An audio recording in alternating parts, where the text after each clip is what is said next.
pencerahan Yesus, surga itu ada.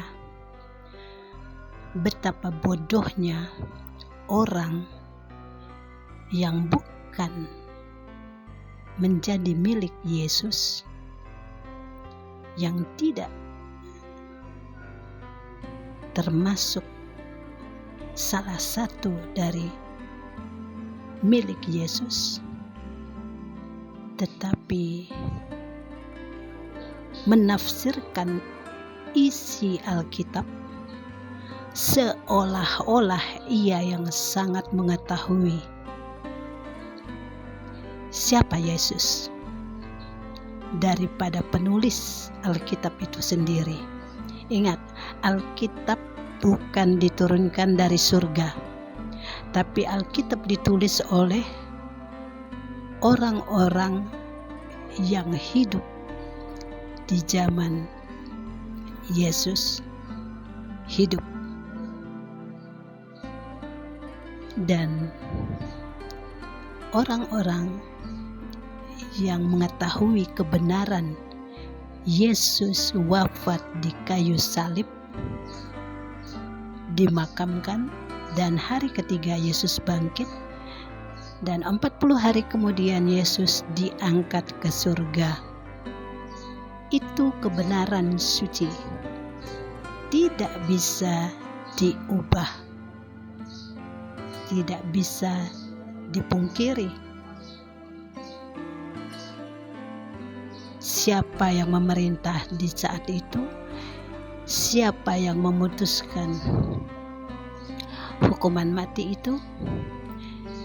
Orang-orang yang tertulis di dalam Alkitab itu benar, bukan isapan jempol, bukan hanya cerita kosong, bukan kitab kepompong. Jadi, bertobatlah untuk kamu yang dengan gamblang sesuka hatimu menafsirkan isi Alkitab. Kamu tidak kenal Yesus, dan Yesus pun tidak mengenal kamu, tidak mau mengenalmu. Yesus tidak mau mengenalmu karena kamu bukan salah satu miliknya. Tapi Yesus bisa mengubah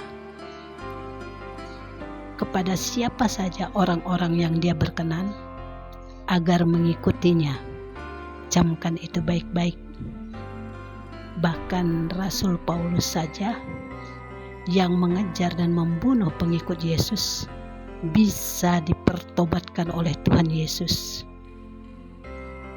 Dan satu hal lagi, kita hidup di zaman Yesus sudah diangkat ke surga. Bukan kita hidup di zaman Yesus. Aku sakratul maut tahun 1983. Karena aku mengenal Tuhan Yesus, maka saat jiwaku melihat gambar Yesus yang terpampang di dinding kamarku, aku langsung berbicara kepada gambar Tuhan Yesus yang ku kenal. Jiwaku saat itu hanya berkata, Tuhan, jika saat ini waktuku sudah tiba, panggillah. Tapi jika Tuhan mau menyembuhkanku juga terserah, karena aku Tuhan yang ciptakan. Dan apa yang terjadi dari gambar hati kudus itu? Nih, dari gambar hati kudus itu, ini sudah berapa kali aku bikin videonya. Tiba-tiba